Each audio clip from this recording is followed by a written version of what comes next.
जय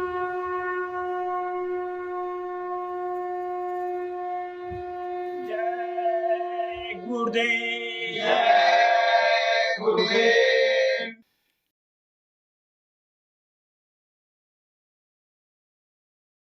जय गुरुदेव। जय गुरुदेव। जय गुरुदेव। जय गुरुदेव।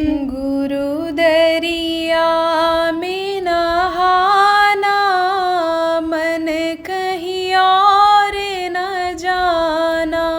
गुरु दरिया में नहाना, मन कहीं और न जाना।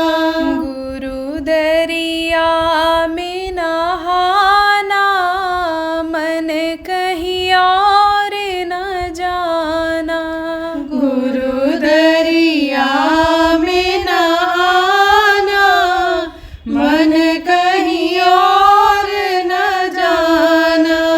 गुरु दरिया का सदा जल निर्मल। गुरु दरिया का सदा जल निर्मल। बैठत उपजत ज्ञाना, मन कहीं और न जाना। बैठत उपजत ज्ञाना, मन कहीं और न जाना। गुरु चरणों में कोटिन तीरथ। गुरु चरणों में कोटिन तीरथ। गावत वेद पुराणा, मन कहीं और न जाना। गावत वेद पुराणा, मन कहीं और न जाना। ऋषि मुनि और पीर आलिया। ऋषि मुनि और पीर औलिया। यह सब भरम भुलाना, मन कहीं और न जाना। यह सब भरम भुलाना, मन कहीं और न जाना। गुरु दरिया में पलटू नहाए। गुरु दरिया में पलटू नहाए। छूट गया न जाना, मन कहीं और न जाना। छूट गया न जाना, मन कहीं और न जाना। कहत कबीर सुनो भाई साधो। कहत कबीर सुनो भाई साधो। यही है मूल ठिकाना, मन कहीं और न जाना। यही है मूल ठिकाना, मन कहीं और न जाना। गुरु दरिया में नहाना, मन कहीं और न जाना। गुरु दरिया में नहाना,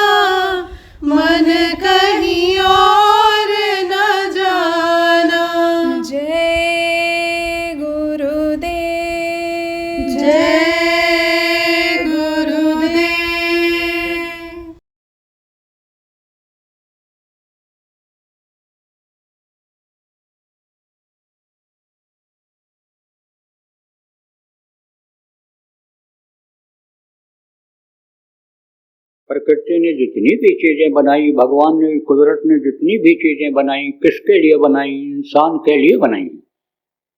सारी चीजें इंसान के लिए, और ये सब इंसानों से जुड़े हुए हैं। आप देखो, मछली बना दिया, किस लिए बनाया? तालाब की सफाई के लिए, नदी की सफाई के लिए। आप नहाओ धो, जानवरों को नहलाओ, उनको पानी पिलाओ, और अगर कोई सफाई करने वाला न हो तो वही पानी में बदबू आने लगेगी। सड़े लेट्रिन के सेप्टिक टैंक जैसी बदबू उसी में आने लग जाएगी, लेकिन ये उसको साफ करती रहती। अब कुछ लोग कहते हैं ये मछलियां बहुत हो जाएंगी तो वो भी सड़न पैदा हो जाएगा, उसमें मरेंगी। जब तो जब मरती हैं पानी के ऊपर आ जाती, कोई भी लाश देखो डाल दे उसमें तो ऊपर आ जाता है, तैरने लगता है, तो ये ऊपर आ जाती है। तब इनको कौन खाता है? गीद और कौवा, मांसाहारी जो पक्षी होते हैं। और किनारे अगर वही लग जाएं तो वहाँ जो मांसाहारी होते हैं, कुत्ता हैं, आप समझो भेड़िया हैं, और ये जो मांसाहारी जानवर होते हैं ये उसको खाते हैं, ये उनका भोजन है, वो खाकर साफ करते हैं। आप देखो, पहले लेट्रिन जब नहीं होती थी तब लोग बाहर जाते थे जंगल में लेट्रिन के लिए, और लेट्रिन करके टट्टी करके सुबह लौट आते। तब वो जाती थी कौन? एक साथ जो 16-16 बच्चा देती है, शोकरी इनको कहते हैं। वो सुबह सुबह तड़के ही पूरे परिवार को अपने ले जा करके और खा करके साफ करके चली आती थी।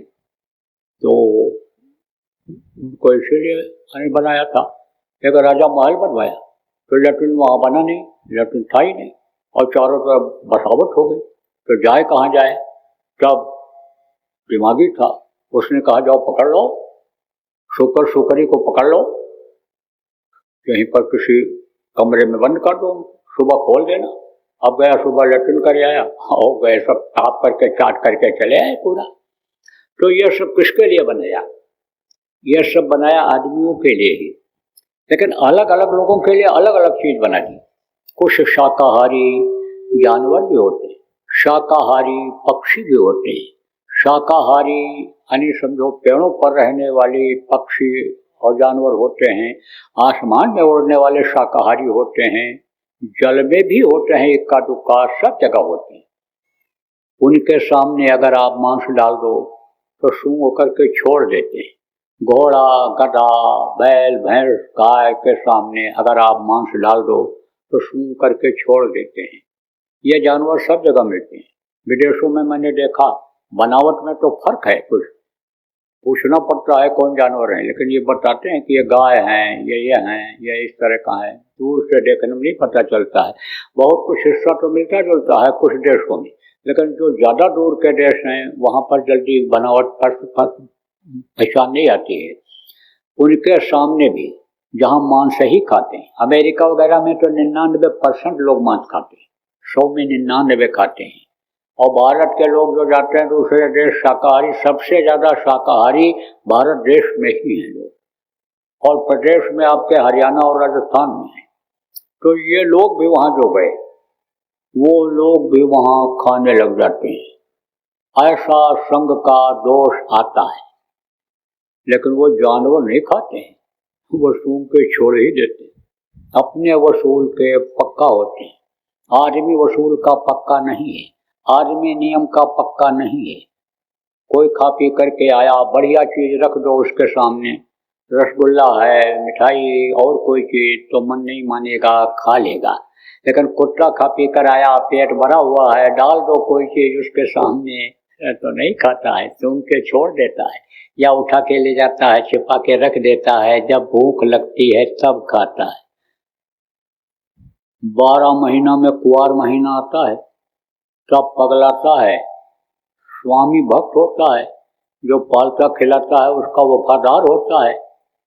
आदमी बेवफा हो जाता है, नमक नहीं अदा करता, लेकिन वो जान दे देता है अपने मालिक के लिए। लेकिन जब गर्मी बदन में आती है, मांस के असर से जब बदन में गर्मी आती है, तब वो 1 महीना क्वार का महीना घर छोड़ देता है मालिक का, बस उसको तो वही काम ही दिखाई पड़ता है। तो उसका नियम है साल में 1 बार का। और आदमी तो देखो रोज पागलपन सवार है, तो आदमी नियम और संयम का पालन करता है कि कुत्ता करता है। कुत्ता बीमार हो जाए, कुत्ते को घाव लग जाए, चाट चाट करके ठीक कर लेता है। और आदमी तो कुत्ते के मांस को खा जाता है, तो उसके जीव में वो अमृत कहाँ से आएगा जो कुत्ते के जीव में रहता है। आप ये समझो, सोचो, तो ये समझो कि कुत्ता जो काम कर लेता है नियम संयम की वजह से, वो आदमी नहीं कर पाता। इसीलिए नियम और संयम भी सिखाया जाता है कि नियम और संयम का पालन करना चाहिए। अब कुत्ते को मांस खाने के लिए ही बना दिया, शेर को इसीलिए बना दिया गया। कुत्ता को लोग पालते हैं, अब वहाँ अंडे की गंदगी जो पड़ी रहती तो उसको साफ कर देता है। वो समझो कि सफाई वाला रहता है घर का, और सुरक्षा वाला भी घर का रहता है, बहुत काम करता है। मल्टीपर्पज जिसको कहते हो, स्टेपनी पहिया जिसको कहते हो, किसी भी तरफ गाड़ी में फिट कर दो, कुत्ता वो काम करता है। तो उसको बनाया कुत्ते को, उसकी आंखें गोल होती हैं, चमकीली होती हैं, रात को दूर तक दिखाई पड़ता है। आदमी को भूत नहीं दिखाई पड़ते हैं और कुत्ते को भूत दिख जाते हैं, और रोशनी में भूत नहीं आते हैं। रोशनी करके जो रोशनी में लेटते हैं, और रात को उनको चुड़ैल और भूत नहीं दबाते हैं, और रोशनी तेज रहे तो कम आते हैं उसमें। क्यों? क्योंकि डरते छिपते रहते हैं कि हमारे ऊपर कोई हथियार न चला दे, कोई चाकू गड़ासा यानी फरसा कुल्हाड़ी न चला दे। तो समझो कि वो कब आते हैं? अंधेरे में रहते हैं। ऐसे कुछ जानवर होते हैं जो रात को शिकार करते हैं, तो उनकी आंखें जो होती हैं गोल होती हैं। कुत्ते की आंखें गोल है, चमकीली है, दूर से दिखता है। कभी भूखने लगता है तो उसका घर का मालिक ही सोचता है किसको भूख रहा है, ये किसको भूख रहा है, कोई दिखाई भी नहीं पड़ रहा। कुत्ते को ही मारता और डांटता है, उसको तो दिखाई नहीं पड़ता कि भूत है। और भूत दरवाजे से जा रहा हो, भूत घर में घुस रहा हो, तो दरवाजे के सामने अगर घुस गया है तो वो करता है। और मालिक अगर निकले तो भी वो भूकेगा, क्योंकि देखता है खड़ा है मालिक के पीछे।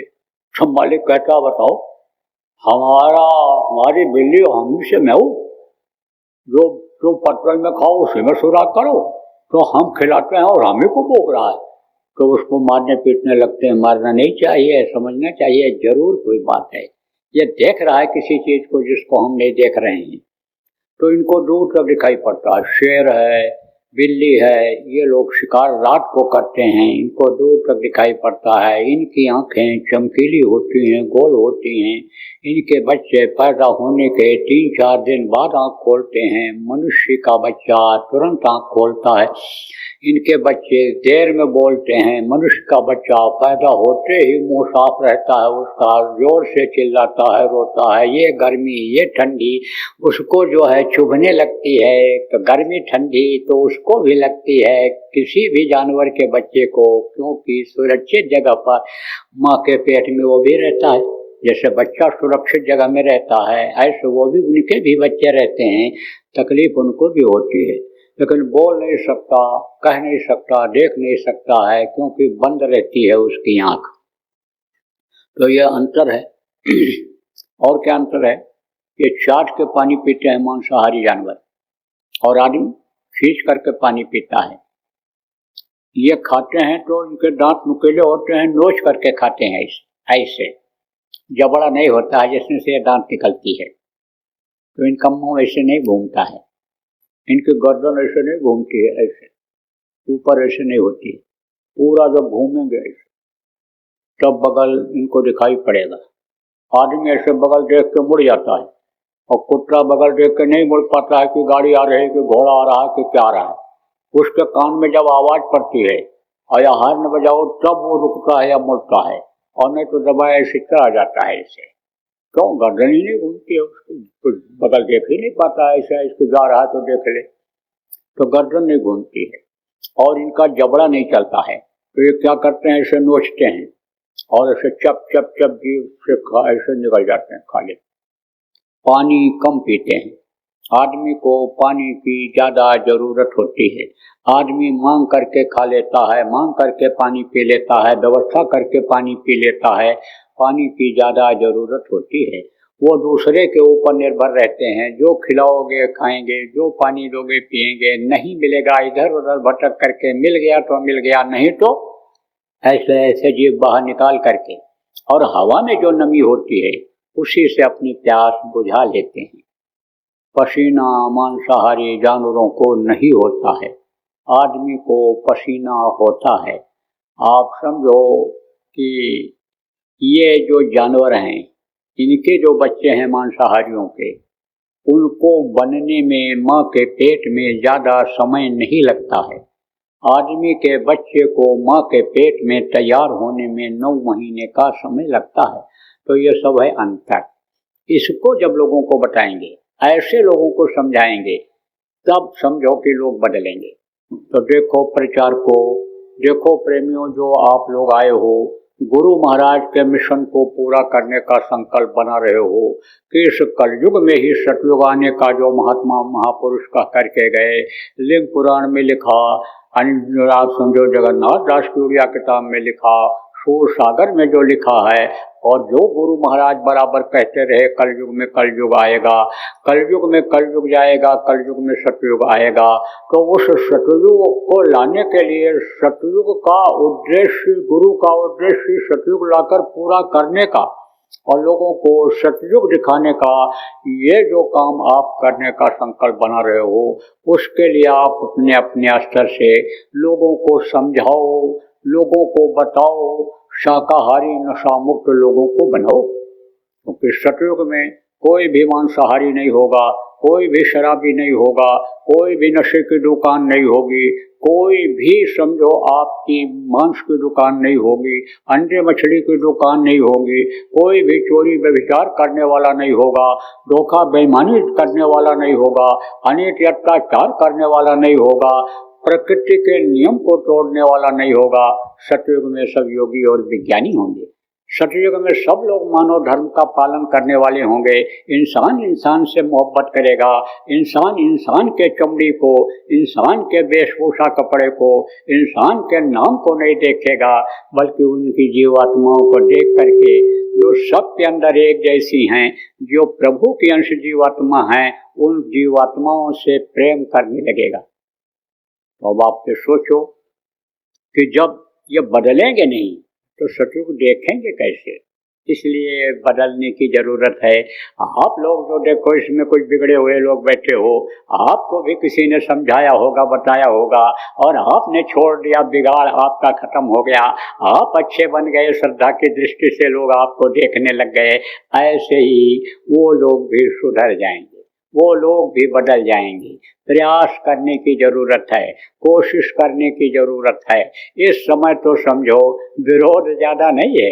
हम लोग जब नामदान लिए थे 1973 में, उस समय विरोध बहुत था। जय वो जो नाम को सुन करके लोग चढ़ जाते थे, आग बबूले हो जाते थे, गीली लकड़ी की तरह सुलगने लगते थे। आप ये समझो इस तरह का विरोध था। लेकिन अब लोग समझ गए, अब लोगों के समझ में आ गया मिशन। अब तो सुनने के लिए इंतजार कर रहे हैं, आपको पहुंचने की देर है। रगड़ते रहते थे हम लोग, कहते रहते थे, समझाते रहते थे, तब कहीं उनके संस्कार जगते थे। लेकिन गुरु महाराज ने जो इतना मेहनत किया और संस्कार डाल दिया बच्चों के ऊपर, वो बच्चे अब जवान हो गए, बड़े हो गए, वो सत्संगियों के रिश्तेदार अब होश में आ गए। तो उनको तो खाली संदेश देने की ज़रूरत है, बताने की ज़रूरत है। अगर बिगड़ रहे होंगे संग के दोष से, तो वो सुधर जाएंगे, सतयुग देखने के लायक हो जाएंगे, सतयुग का आनंद उनको मिल जाएगा। तो आप लोग बराबर समझाते रहो लोगों, प्रचार ऐसे लाउड स्पीकर से जब जरूरत हो करो, पर्चा बात करके करो, प्रभात फेरी लगा करके करो। और नहीं तो सबसे ज़्यादा ठोस प्रचार कैसे होता है, उनके पास बैठ करके समझाने का होता है। बहुत समय रहता है। आप जिस विभाग में नौकरी करते हो वहीं बदनाम हो जाओ। बदनामी किसको कहते हैं? सब कहने लग जाएं जय गुरुदेव हैं, जय गुरुदेव हैं। अब मांसाहारी जब आपको चिढ़ाने लग जाएं, मांसाहारी जब आपको गालियां देने लग जाएं, जो बिगड़े लोग हैं वो जब आपसे घृणा करने लग जाएं, तब समझ लो आपका काम हो रहा है, आपका असर पड़ रहा है, आपकी बातों का जगह उनके अंदर बन रहा है।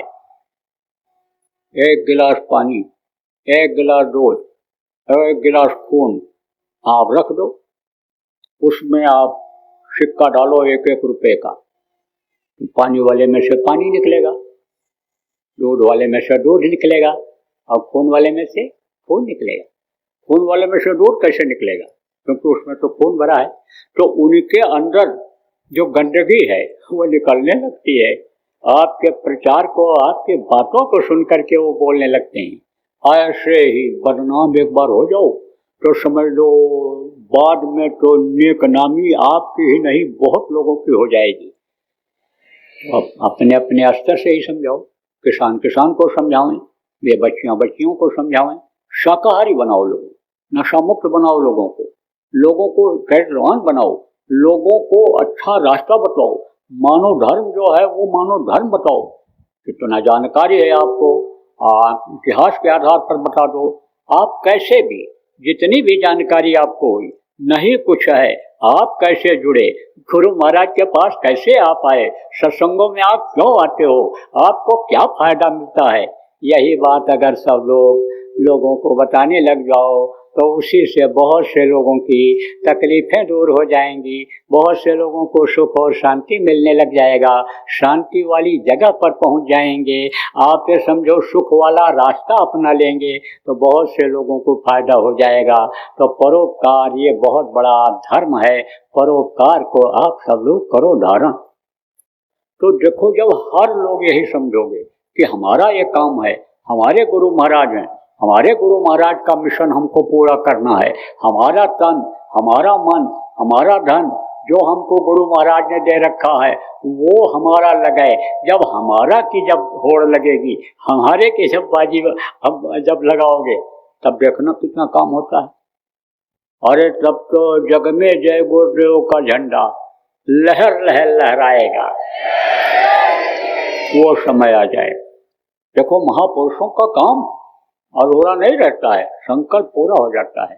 वो गुरु महाराज कहा करते थे कि हम तो जरूरत पड़ेगी तो भूतों से काम ले लेंगे।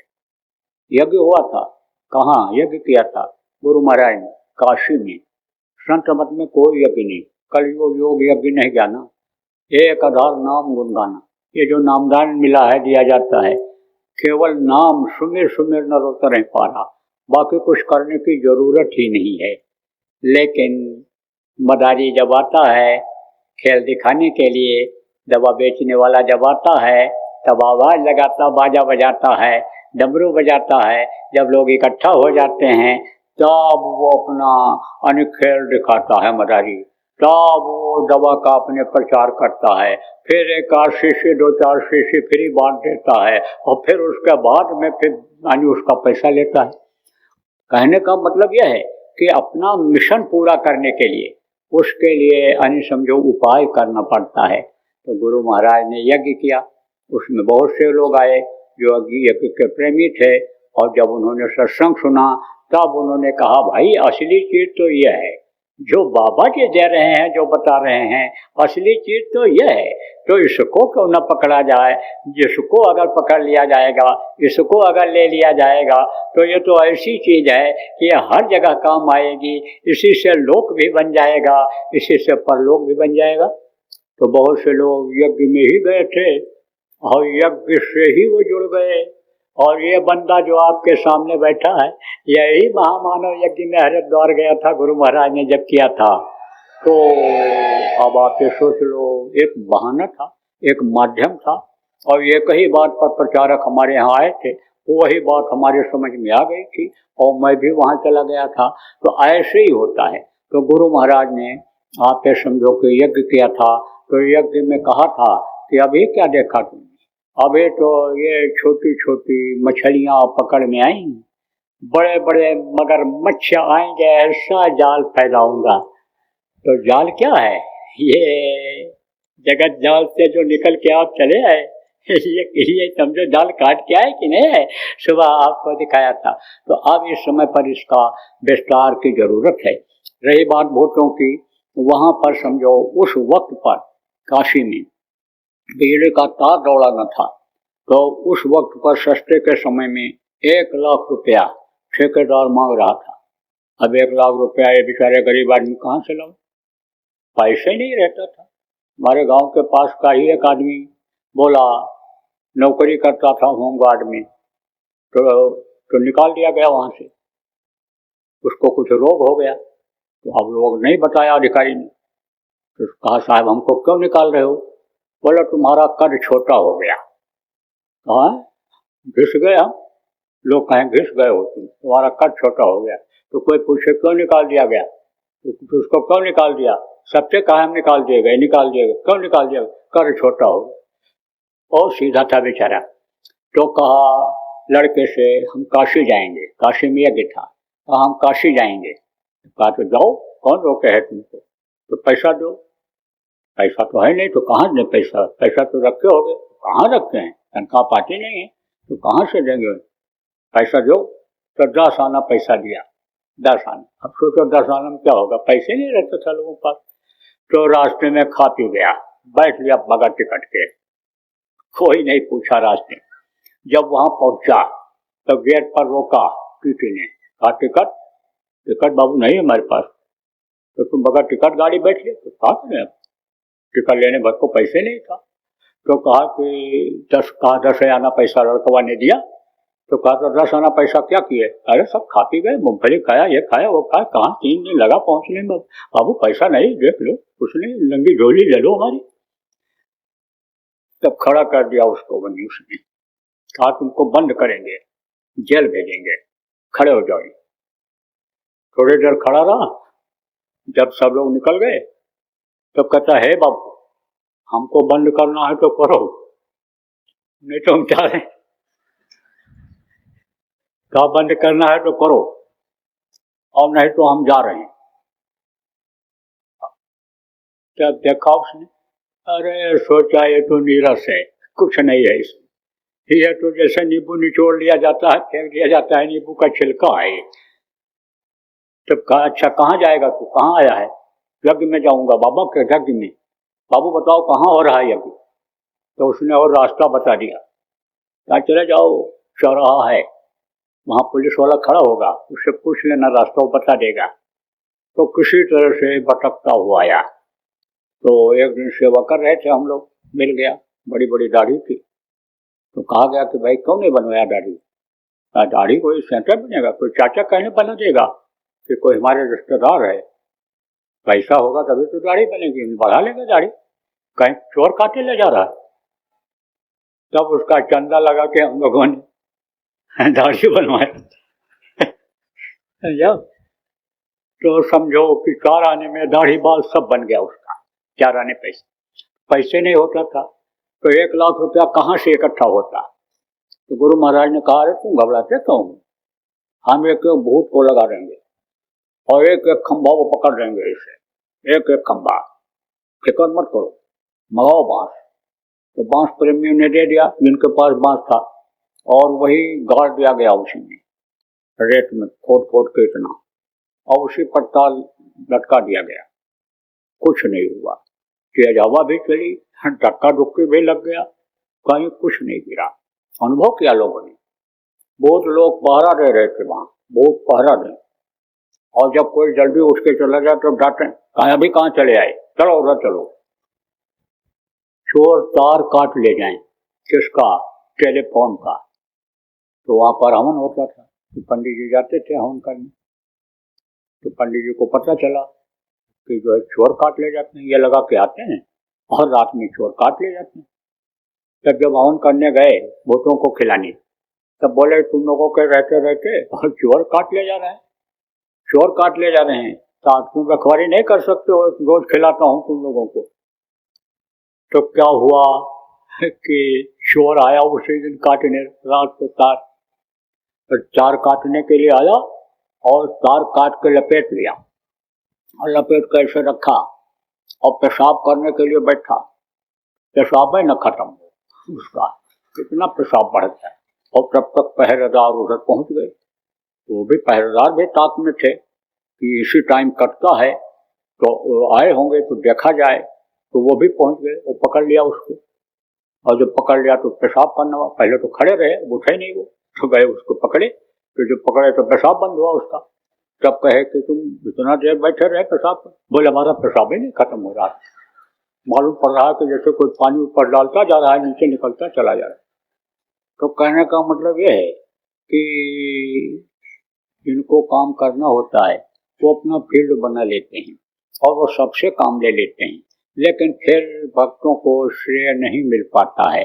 देखो अयोध्या में एक से एक पढ़े लिखे लोग थे, जोशी विद्वान लोग थे, लेकिन रात का साथ जब नहीं दिया किसी ने, तो उन्होंने काम करना था तो बंदर और भालुओं को उन्होंने साथ में ले लिया।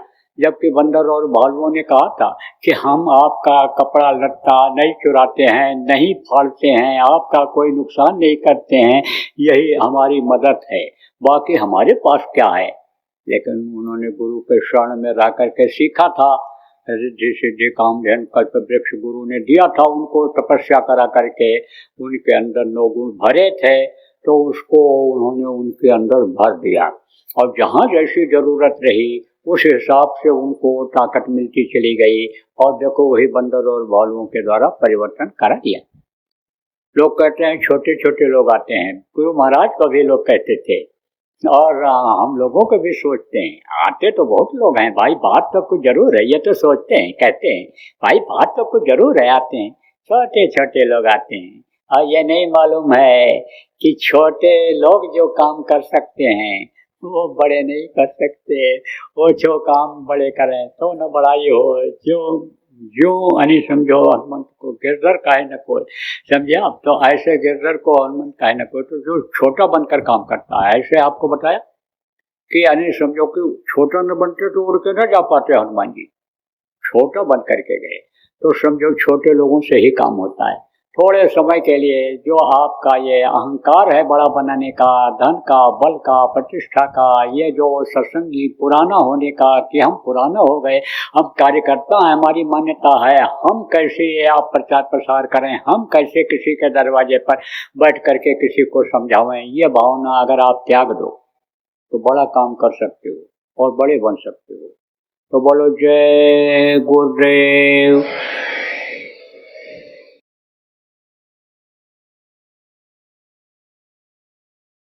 कि डम डम डम डम महादेव का डमरू बजने वाला है, अब कुछ होने वाला है, वक्त बदलने वाला है।